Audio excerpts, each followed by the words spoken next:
Assalomu alaykum qadrlik anglag'uvchilar. Misrlik yozuvchi Muhammad Ahmad Jadul Mavlaning Qur'ondagi qissalar nomli kitobini o'qishni davomlashtiramiz. Allohning Bani Isroilni jazolashi. Bani Isroil zaminida kayf safa bir mazgil avjib ketdi. Ular g'ofillik patqig'iga cho'nqirib yetib bir tinig'ili qoldi. Mushriklar hamma yoqqa tang yamrab, jamiyatga bekma ansizlik soldi. Kishilarning qalbida rahim shafqatdan derak qolmadi. Ular payg'ambarlarning hayvitini ko'zga ilmadi. Mushriklarning ba'zi bilarmanlari Allohning so'zlarini inkor qildi. Uning elchisini oldidi. Bishoratlarga pisand qilmadi. Ular haqiqatan azob kulfatning dardini tetib beqishqa, Allohning jazosiga uchrashga haqli bo'lib qolgan edi. Lekin ulug' Alloh subhanahu va taolo eng odildir. U ashu mal'ullarga hidoyat yo'lini ko'rsatmay va ularni ogohlantirmay ularni jazolamaydi. Armiya alayhissalom ularning payg'ambarlaridan biri bo'lib, qabilalardagi har qaysi oilalarning tayanchisi edi. U haqiqatni tashviq qilib, Alloh taolaning amrini sharhlab mundaq deydi: "Ey bolalarim, sizlar uzundan beri tushkunlashib ketdinglar. Hozir yuqumliq kasal adab ketdi. Allohning ochchig'i keldi. Sizlar Allohning ta'limini bir chetga qayrib qo'ydinglar. Sizlar buningga ishonmadinglar. Bilishinglar lozimki, jahonning ham yerida Allohning iltifoti bor. Ba'zisi oshkora, ba'zisi yoshirin. U o'z ilkidagi zaminda sizlarga xotirjamlik berdi. Sizlarni makonlashtirdi. U dunyodami sizlarga yaxshilik qiladi. Ilgari sizlarda moshundoq savoq bo'lib o'tgan. Sayna Halib degan botir Qaysar podshoh Bobildan kelib sizlarga zarba bergan va sizlarni bo'zak etgan chaqda sizlarning eng yaxshi o'tloqlaringlarni zo'rliq bilan egilib olish va zimininglarga ishkirlab kirish qasdida bo'lgan edi. Agar sizlar uni o'z xohishiga qo'yib bergan bo'lsanglar, cho'qim yo'qolgan bo'lardinglar. Alloh taolo sizlarga rahim qildi. Allohning payg'ambari Shay'a uningdan sizlarning beshinglarga baloyi ofat keltirmaslikni, Bobilliklarning hiyla-mekrini tarmar qilishni talab qildi. Shaiyaning duosi ijobat bo'ldi. Dushmanlar sharmandalarcha qochdi, ularning lashkarlari gumron bo'ldi. Shaiya nima yaxshilikqa erishdi? Uning sizlarning nazaringlardagi o'rni qandoq bo'ldi? Agar u boshqa joylarda bo'lgan bo'lsa-da, kishilar uning qilgan savobli ishlarini eslagan, eg'izidan tushirmay ta'riflagan va uning gap so'zlariga kirgan bo'ladi. Sizlarning qilganinglar kishini qanchalik ichindirdi, kishini haqiqatan afsuslantirsizlar. Sizlar uni yaratmadinglar. U noumid bo'ldi. Keyin sizlar uni o'ltirdinglar. Sizlar rahimdil, shafqatlik va jigarlik bir odamni kamsitdinglar. Uning pok ro'yi jannatga kirib hurmatga sazovor bo'ldi. Uning ro'yi ilmi adolatsizlik ustidan shikoyat qilib, o'zining osiy ekanligini inkor qilmoqda. Sizlar shu chog'dan tartib go'yo Allohning ta'limini anglamagandek va yoki Allohning elchisi chaqirganlarmi go'yo o'zinglar emasdek yomonlikni davomlashtirib bir-biringlarni cheqib keldinglar. Sizlar yanala samimiy gapga quloq selinglar. Bu jiddiy ogohlantirishni qabul qilinglar. Alloh taolo sizlarni hidoyatga qaytarib kelish haqida bishorat berdi. Alloh taolo menga sizlarni ogohlantirishga buyurdi. Ishning oqibatiga diqqat qilinglar.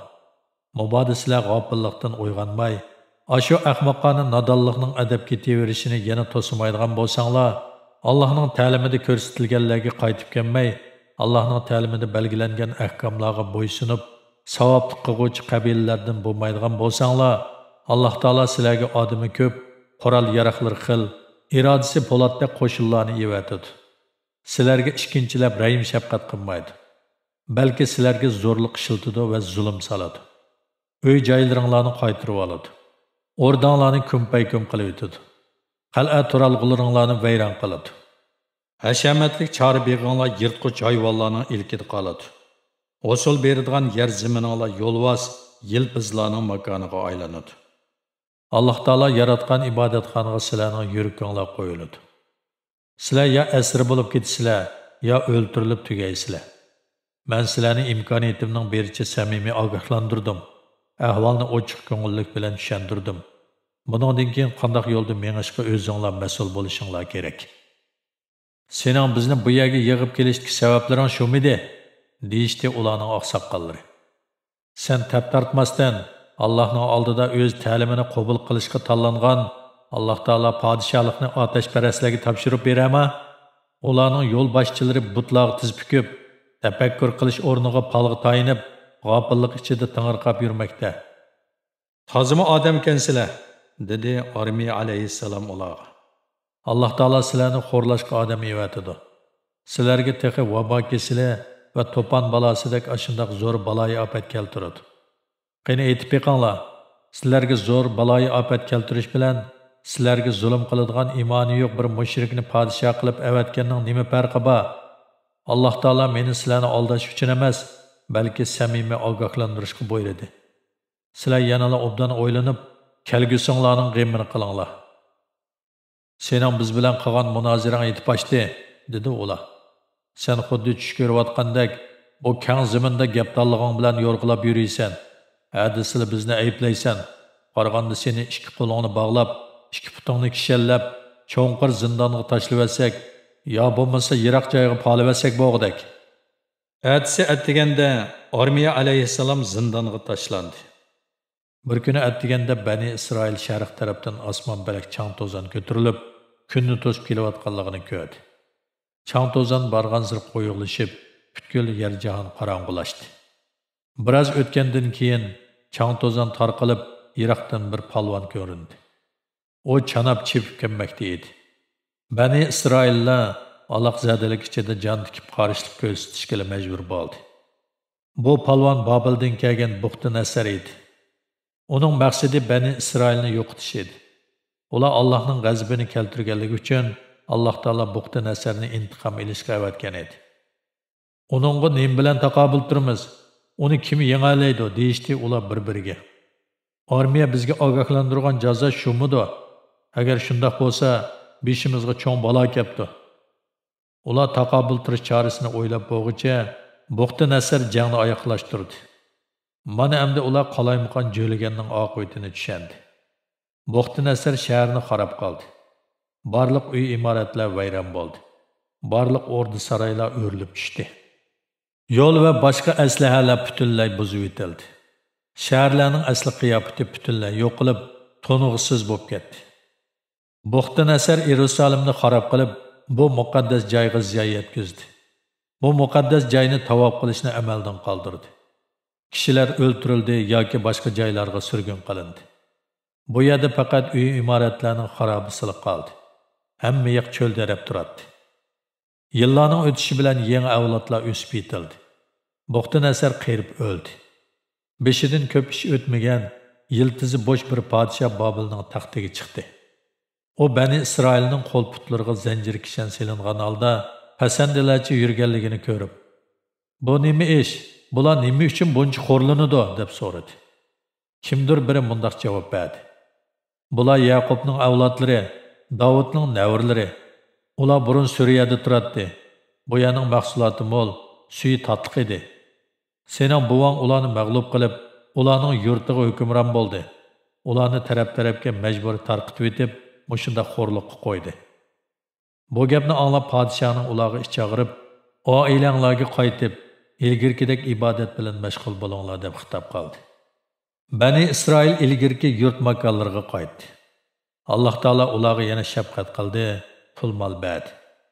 Yer zaminlarda ziroat undi. Chorva mollari ovidi. Shuning bilan ular yana baxtlik va ozoda turmushga ega bo'ldi. Ular buningdan savoq elib, Allohga shukr etish kerak edi. Lekin yomonlik qilish peshonasiga putilib ketgan kishilar qachon savoblik qilish bilan shug'ullangan? Yusuf alayhissalom bilan Musa alayhissalomga birlashib ziyonkashlik qilgan odamlar qachon tajovuzchilik qilmay, singan ninni yeb yurgan? Bani Isroil yaxshi kunga erishiblar, yana yomonlik qilishga boshladi. Ular boshqalarga uzoqqacha shafqatsizlik bilan muomala qildi. Keyin ularning orasidan ikki elchi, mehr shafqatli payg'ambar Zakariya alayhissalom bilan Yahya alayhissalom maydonga keldi. Bani Isroil ularga ziyonkashlik qildi. Bu jinoyat yana Allohning intiqom olishiga sabab bo'ldi.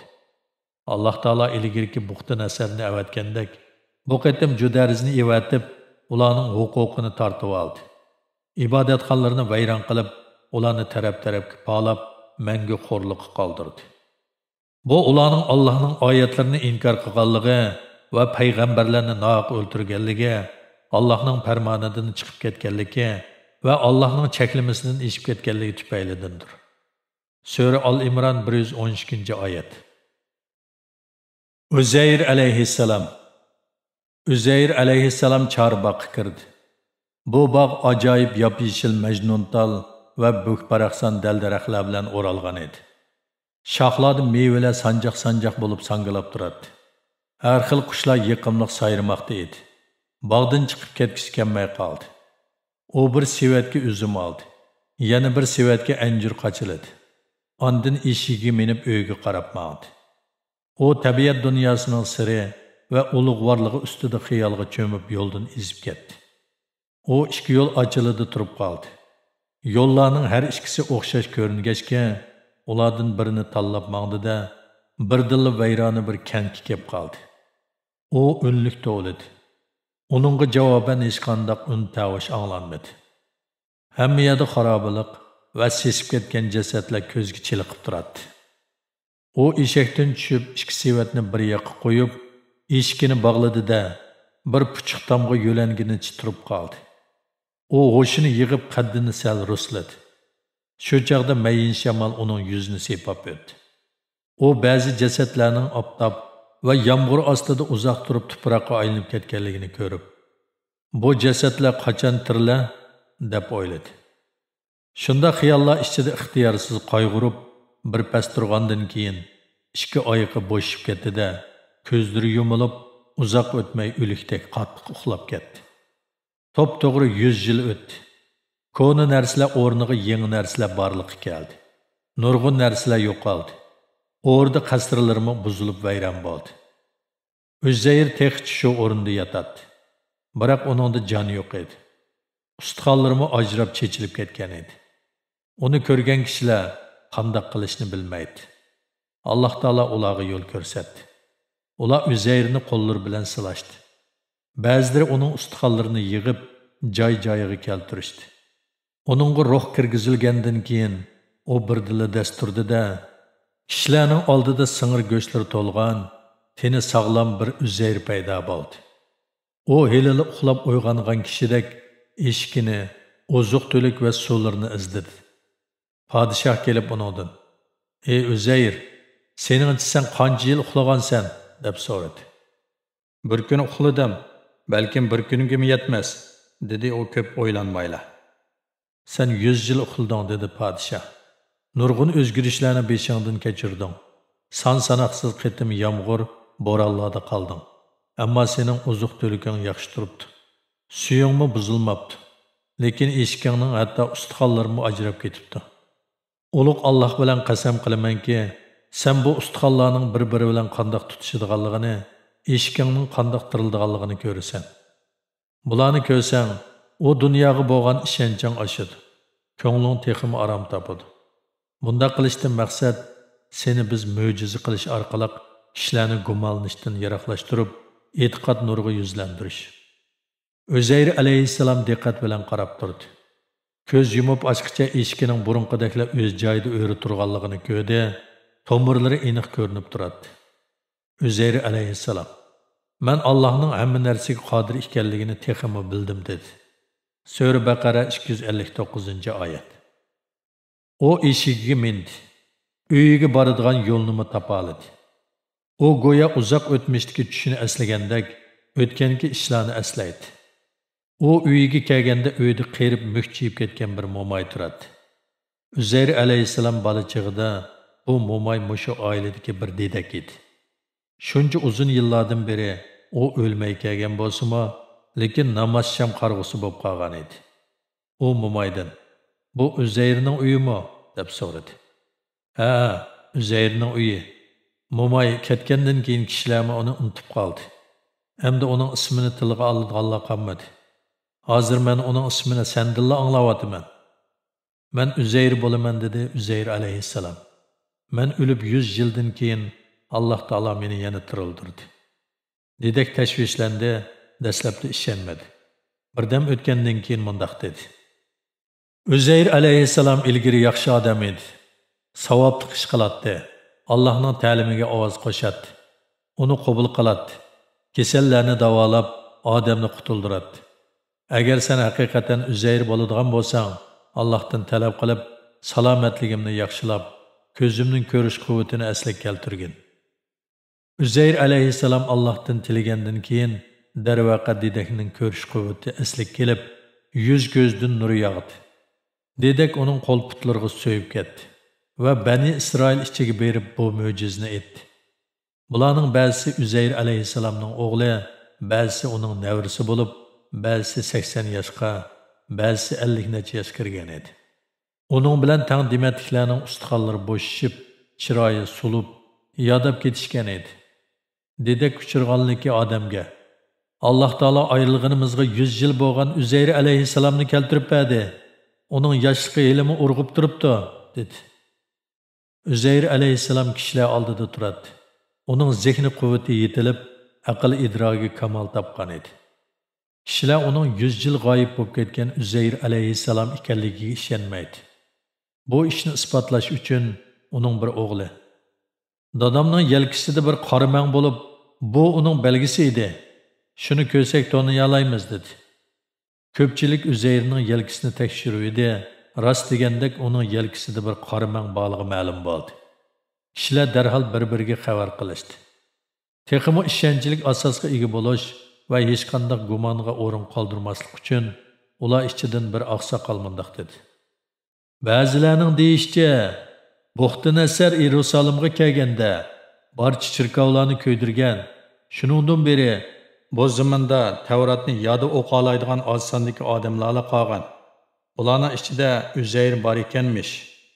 Agar sen haqiqatan Uzayr bo'ladigan bo'lsang, qani bizga Tavratni yodi o'qib bergin. Uzayr alayhissalom bir harfini tushirib qo'ymay Tavratni yodi o'qib berdi. Ular endi rostdan ishondida, uning bilan qizg'in ko'rishib, uningga baxt tiladi.